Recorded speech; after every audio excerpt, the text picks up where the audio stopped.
Okay, last time we have studied the inode allocation to the process in process state transition diagram. Now we move towards a process a termination. Kernel now releases all user memory by freeing the appropriate regions with the algorithm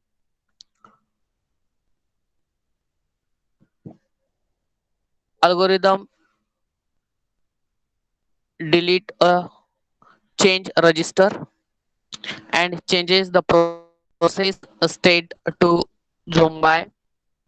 It saves the exit status code and the affected user and kernel exit time of the process and its desiccant in the process table. The kernel also write an accounting record to a global accounting file containing various runtime statistics such as user ID, CPU and memory uses and amount of input output for the process. The user level programs can later read accounting file to gather various statistics useful for performance monitoring and customer billing.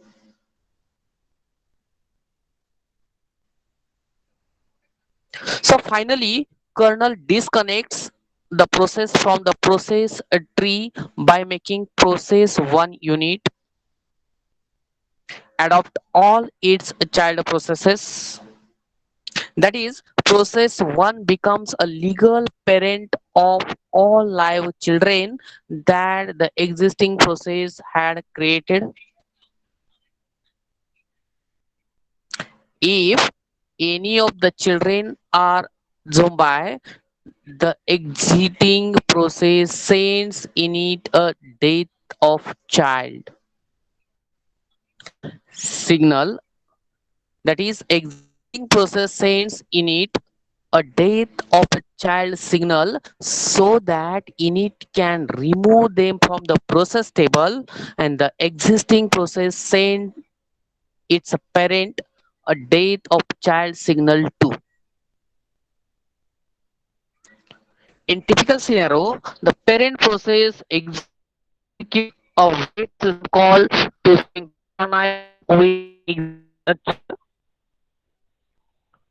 The now Zumba process does a context switch so that the kernel can schedule another process to execute. Kernel never schedules a Zumba process to execute. The Zumba process does a context switch so that kernel can schedule another process to execute, but the kernel never schedule the Zumba process to execute. So this is the program for a process termination. In this program, here integer child, and if child is equal to fork is equal to 0, that is fork system call is used for creating a new child, that is new created child, and this declared child is equal to both are 0. Then print a child process id with the help of get process id algorithm. Pause, that is take pause for few unit of time for the getting signal. Then print child process id as a child and exit child. In this program, a process creates a child process which print its process id and executes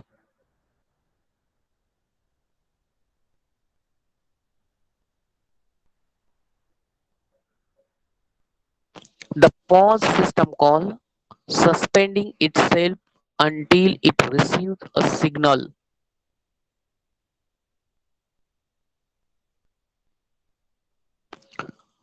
The parent prints the child's process ID and exits, returning the child's process ID as a status code.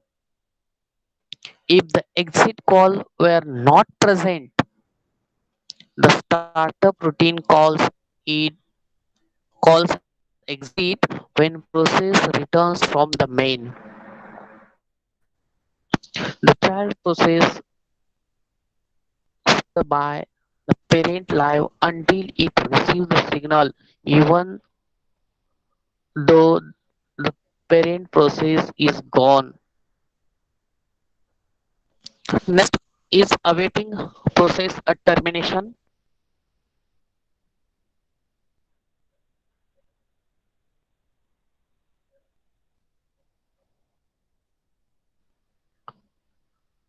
In this, a process can synchronize its execution with the termination of a child process by executing a wait system call.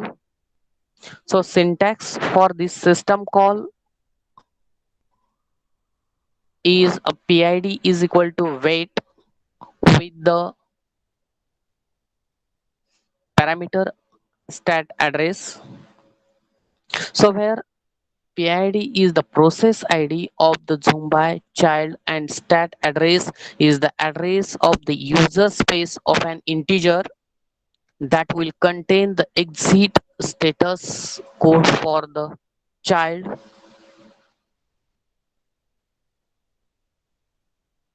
This is the algorithm for wait system call. See this algorithm.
See this algorithm for wait system call input for this address of variable.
The algorithm for wait system call input for this address of variable to store status of exiting process, output child id, child exit code. In program code, if waiting process has no child process,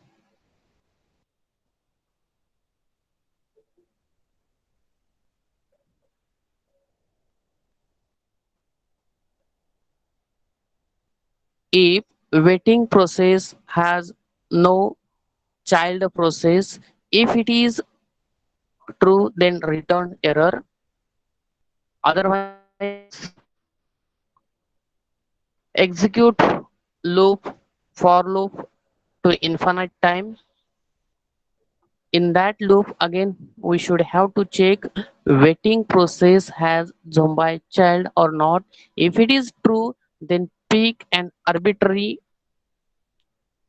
zombie child, add child CPU uses to parent, free child process table entry, return child ID, child exit code.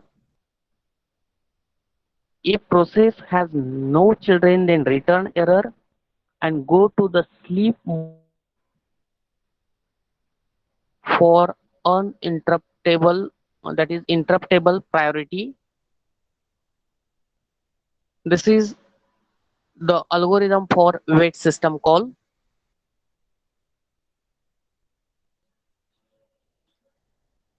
So this algorithm shows the kernel searches for a zombie child of process, and if there are no child or no children, then return error. Find a zombie child, it extract the PID number, that is process ID number, and the parameters supplied to the child's exit call and returns those values from the system call. Sitting process can thus specify various return codes to give the reason it exited, but many of the programs do not consistently set it in practice. So kernel adds the accumulated time the child process executed in user and kernel mode to the appropriate field in the parent process user area, and finally release the process table slot formerly occupied by zombie process. The slot is now available for new process. The process, if the process is executing wait, has a child process but none are zombie, it sleeps at interruptible priority until the arrival of the signal. The kernel does not an explicit wake up call for process sleeping in wait. Such process only wake up on receipt of signal. For any signal except child, the process will react as described above. However, a signal is a death of the child, the process may respond differently. So in the default case, it will wake up from the sleep in wait, and sleep invokes algorithm is a signal to check for signals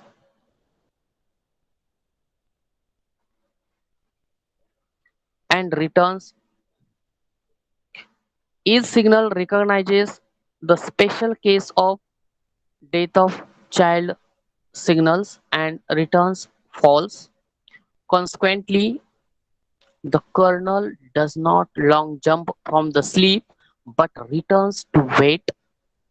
The kernel will restart a wait loop to find a zombie child. At least one is guaranteed to exit. Release the child's process table slot and return from the wait system call. If the process catches date of child signal, the kernel arranges to call the user signal handler routine as it does for other signals. If the process ignores date of child signals, the kernel restarts The wait loop frees the process table slot of Zumbai children and searches for more children. This is the example of wait and ignoring date of signal. In this program, here we have declared a main function with parameters argument C, argument V, then declared as integer argument C, character with pointer array argument V. In this code, declared I, return value, return code as an integer. If argument C is greater than 1, then call the function that is a signal code signal code and a signal generation. In case of ignore death of children, for I equal to 0, for I equal to 0, I less than 15, I plus plus, we are taking here 15 units in this example. So if fork is equal to 0, then generate a child process here.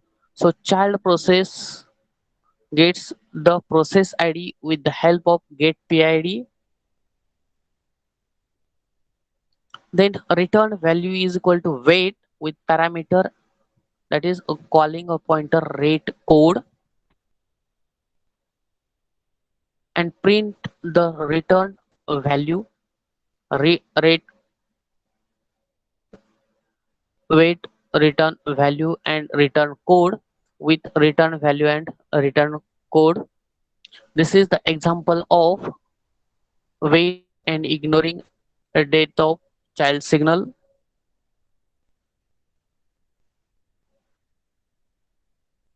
So a user gets a different results when invoking a program with or without a parameter.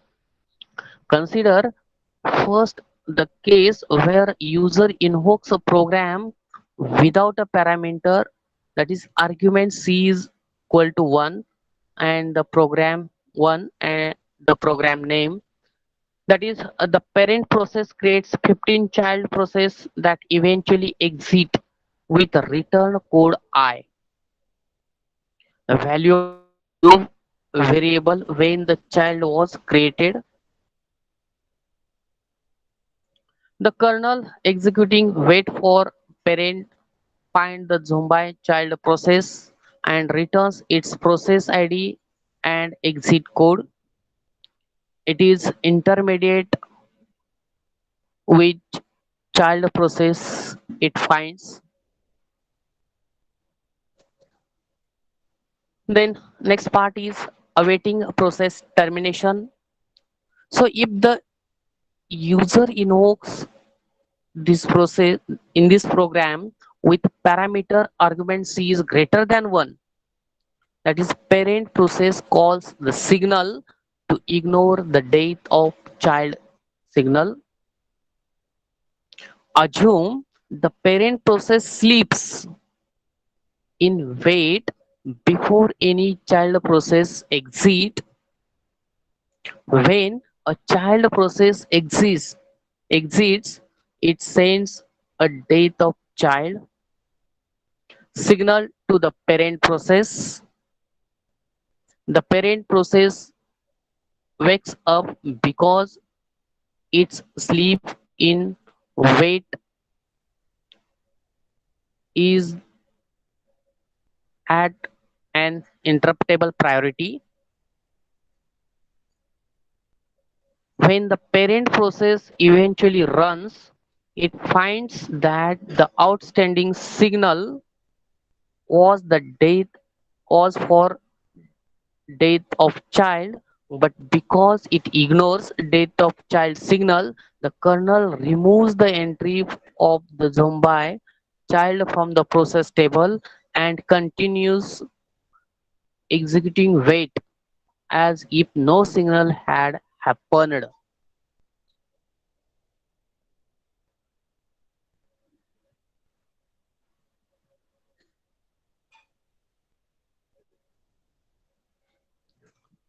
So kernel does the above procedure each time the parent receives a death of child signal until it finally goes through wait loop and finds that the parent has no children. The wait system call then returns a value is equal to 1. The difference between the two invocations of the program is that parent process waits for the termination of any child process in the first case but waits for the termination of all child processes in second case. There are two cases, that is the program that parent process waits for termination of any child process in the first case and in second case termination of all child processes. That is the version of Unix system is implemented the exit and wait. Older system calls without the death of child signal instead of sending a death of child signal exit would wake up the parent process. Without sending a signal, that is a death of child, the exit would wake up the parent process. If the parent process was sleeping in the wait system call, it could wake up, find a zombie child and a return.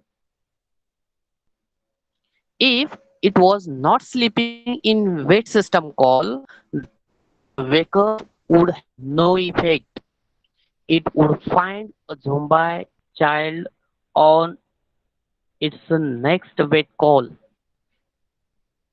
Similarly, the init process would sleep in wait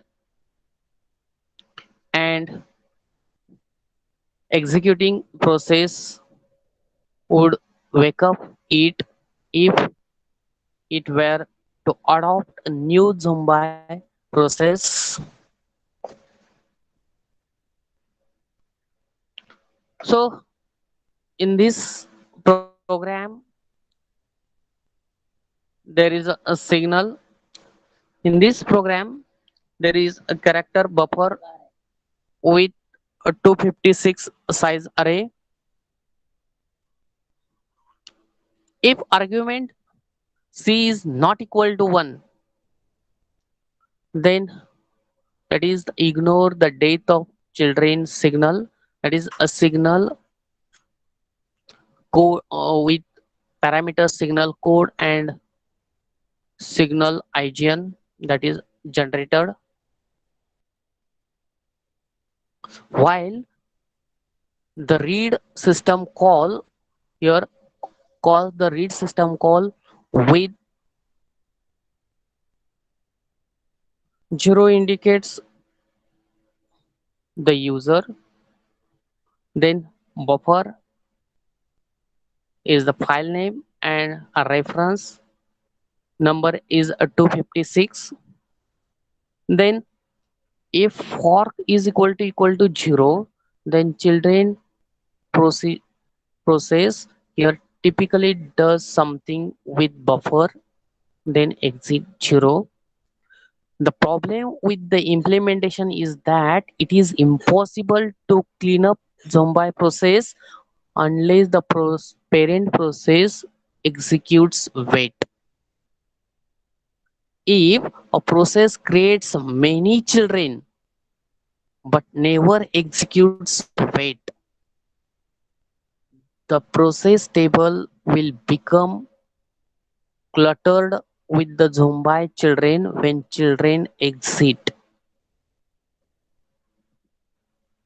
The process reads its standard input file until it encounters the end of the file.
Okay, may audible?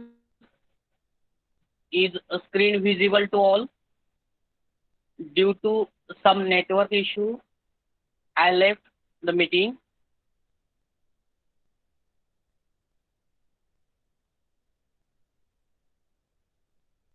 Hello, may audible?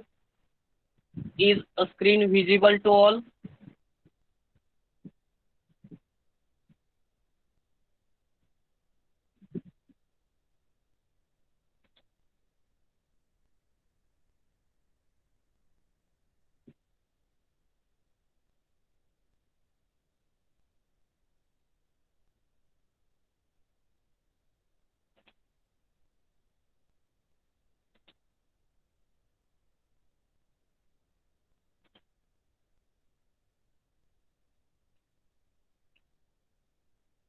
The problem with the implementation is that it is impossible to clean up Zumba process unless the parent executes wait. If the process creates many children but never executes wait, the process table will become cluttered with by children. When children exit, the process read its standard input file until it encounters the end of file, creating a child process for each read.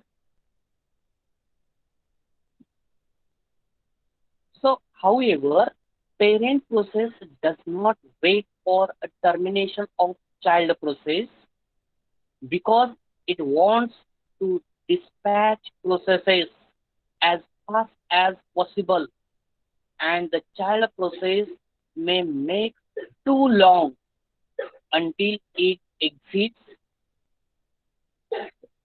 if the parent makes the signal call to ignore death of child signal. The kernel will release the entries for Zombi process automatically. Otherwise, Zombi processes would eventually fill the maximum allowed slots of the process table.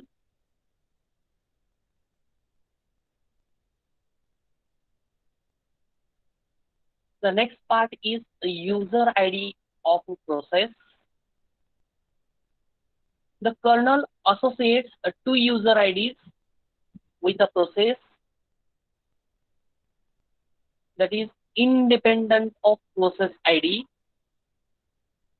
In that, real user ID and the effective user ID or set user ID.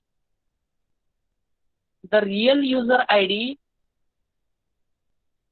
identifies the user who is responsible for running the process. Who is responsible for the running process? That ID is known as real user ID. And effective user ID is used to assign ownership of newly created files, to check file access permissions, and to check permission to send signals to processes via the kill system call. The kernel allows a process to change its effective user ID when it executes the set user ID program or when it invokes the set user ID system call explicitly. A set user ID program is executable file that has the set user ID bit set in its permission mode field. When the process executes a set user ID program, the kernel sets the effective user ID fields in the process table and user ID to the owner ID of the file.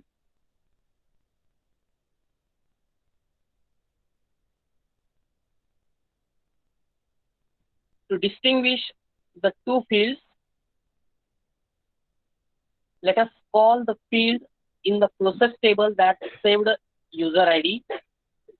For example, the difference between the two fields here, syntax for set user ID system call is set UID, parameter is UID, where UID is the new user ID and its result depends on the current value of effective user ID. If the effective user ID of the calling process is super user, if the effective user ID of the calling process is super user, the kernel resets the real and effective user ID fields in the process table and user area to user ID. If the effective user ID of the calling process is not super user, the kernel resets the effective user ID to the user ID. If user ID has the value to the real user ID, or if it has the value of saved user ID. Otherwise, system call returns an error. Generally, a process inherits all real and effective user IDs from its parent during the fork system call and maintains their values across execution system calls.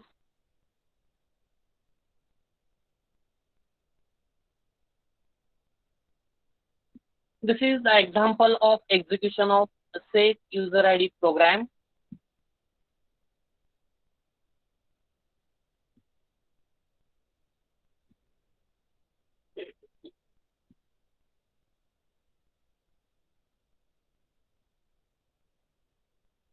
See this example carefully.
In this program, there are two files, MJB and Mori. These are the two files. So in this program, declared integer as user ID, then effective user ID, then file descriptor of file MJB and file descriptor of file Mori. So UID is equal to get UID. So call the function get UID to get the real user ID, and then EUID is equal to get EUID. Call this function for getting effective user ID. Then print the user ID and effective user ID, that is real user ID and effective user ID. Then file descriptor MJB is equal to open file MJB for read only, and file descriptor Mori is equal to open file Mori for read only. Then print the respective values of MJB and Mori files, that is FD MJB and FD Mori. Then call the function set UID with parameter UID. After this function, print the real UID,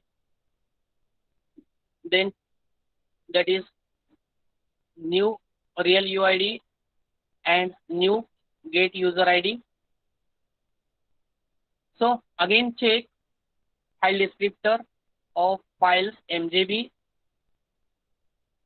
with open function, MJB for read only, and file descriptor of Mori file with open Mori for read only, and print their values.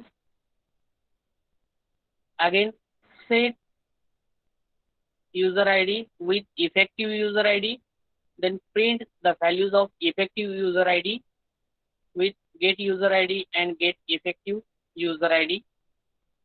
So this is the example of execution of set user ID.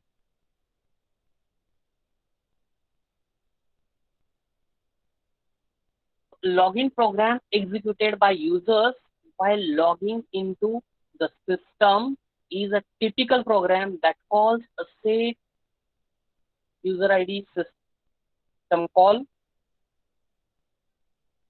A login set user ID to root, that is super user, and therefore runs with effective user ID root.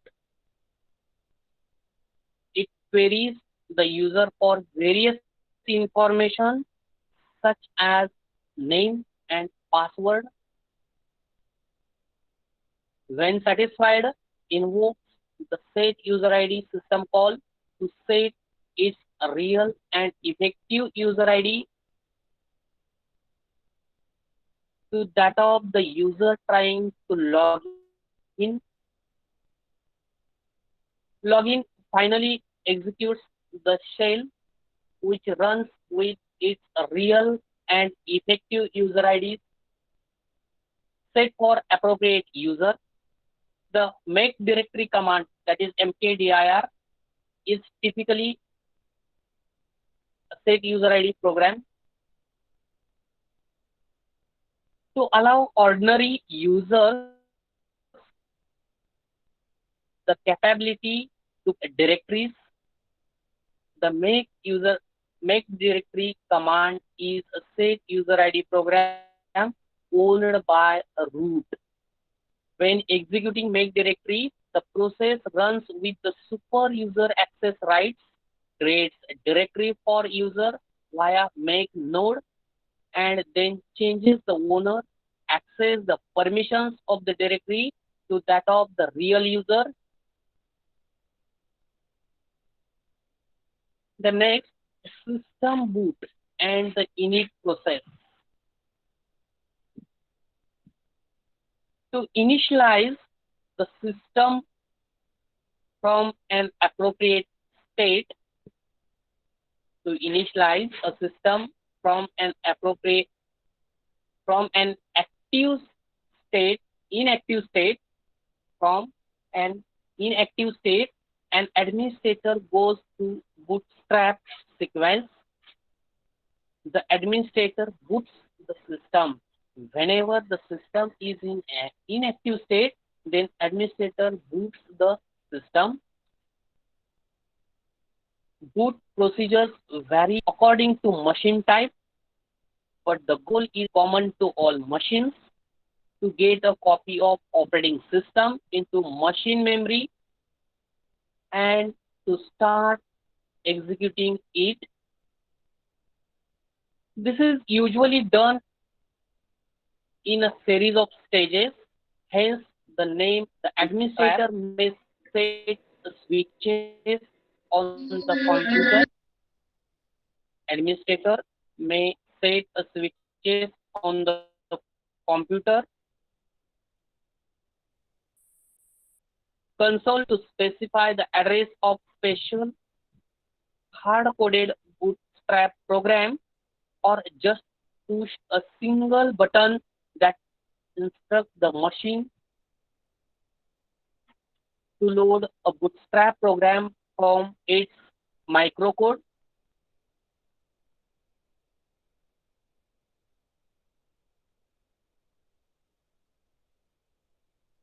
The algorithm booting the system. See this Attendance, algorithm sir. carefully.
Don't write roll numbers.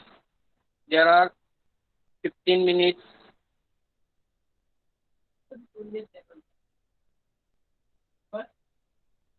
There are 15 minutes time remaining.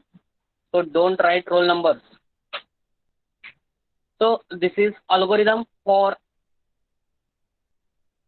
booting the system. So algorithm start, that is a system startup the process. Input is none, output is also none.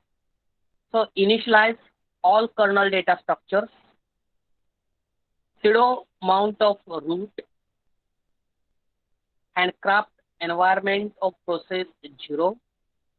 So here fork process is called. In this process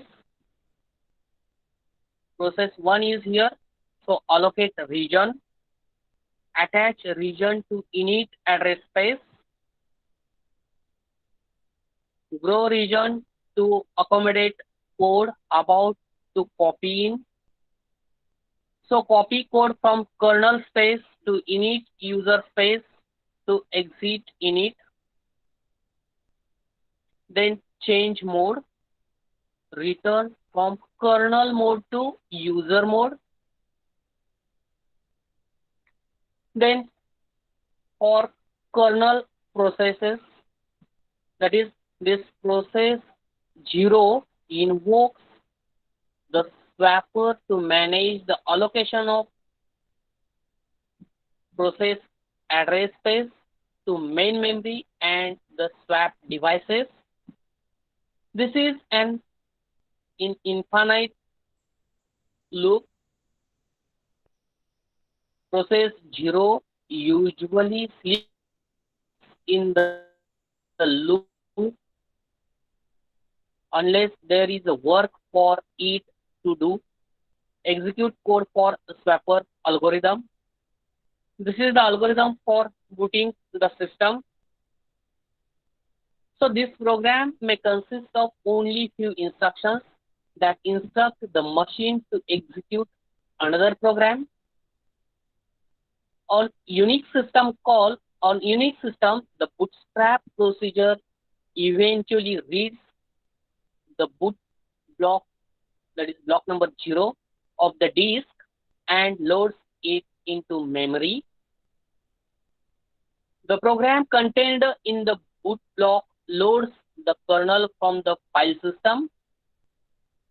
After the kernel is loaded in memory, the boot program transfers control to the start address of the kernel, and the kernel starts running.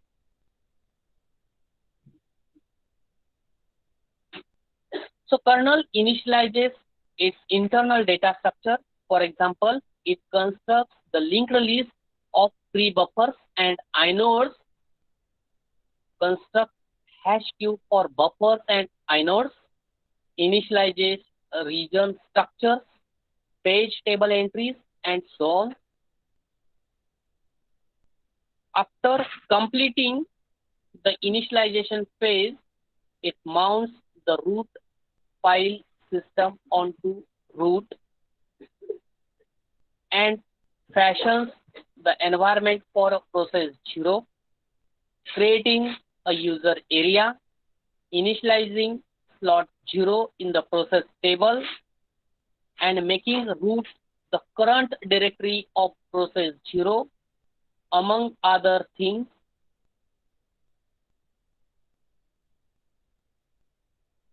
Environment of When the environment of process 0 is set up, the system is running as process 0. Process 0 forks, invoking fork algorithm directly from kernel because it is executing in kernel mode. The new process, process 1, running in kernel mode, creates its user level context by allocating a data region and attaching it to its address space.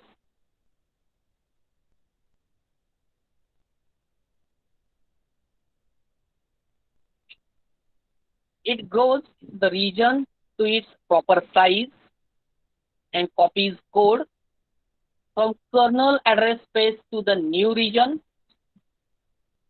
This code now forms user level context of a process 1. Process 1 then sets up the saved user register context, returns from kernel to user mode, and executes the code in it had just copied from the kernel.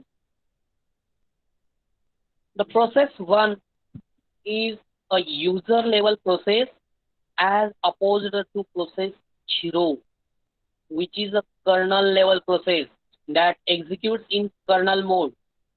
The text for process 1 copied from the kernel consists of a call that executes system call to execute the program. For example, here, etc.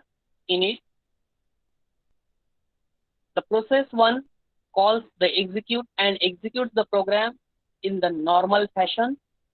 Process 1 is commonly called as init process or initial process because it is responsible for initialization of new processes.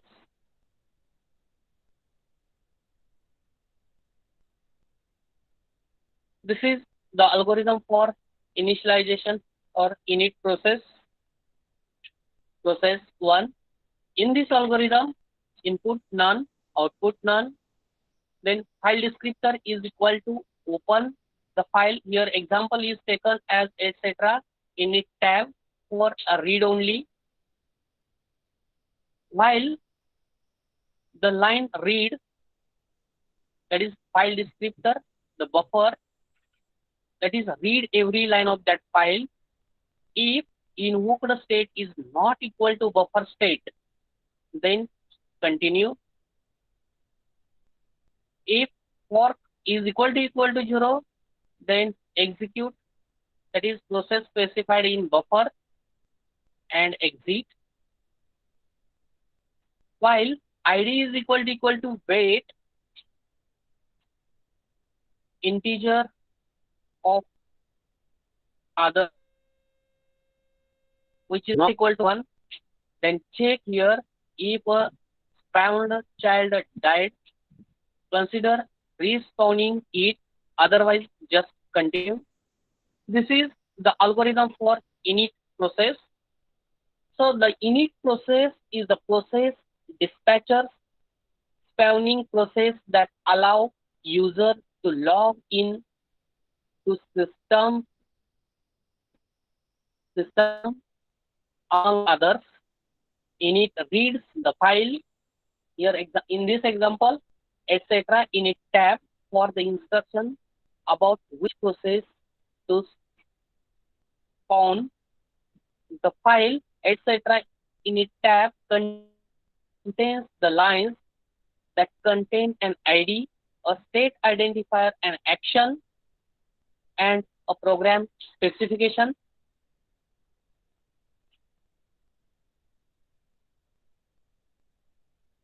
So, see in this table, this is sample init tab file.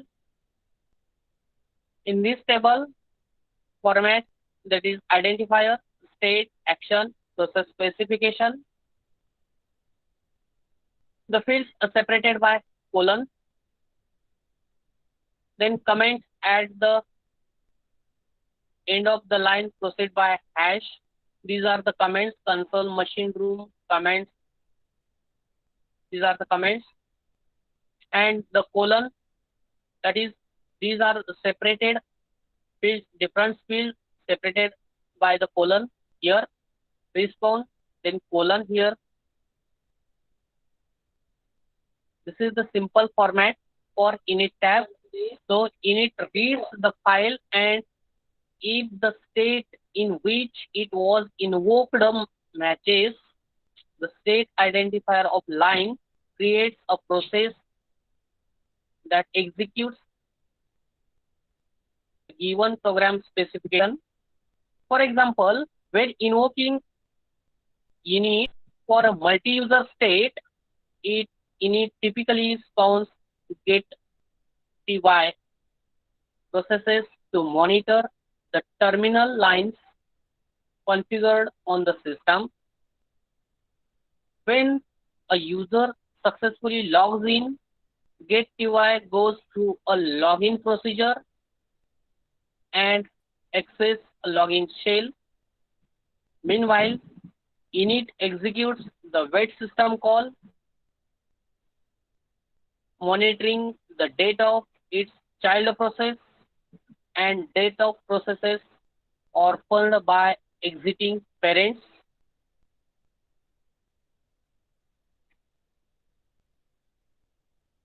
So next part we will see in next lecture. We will stop here.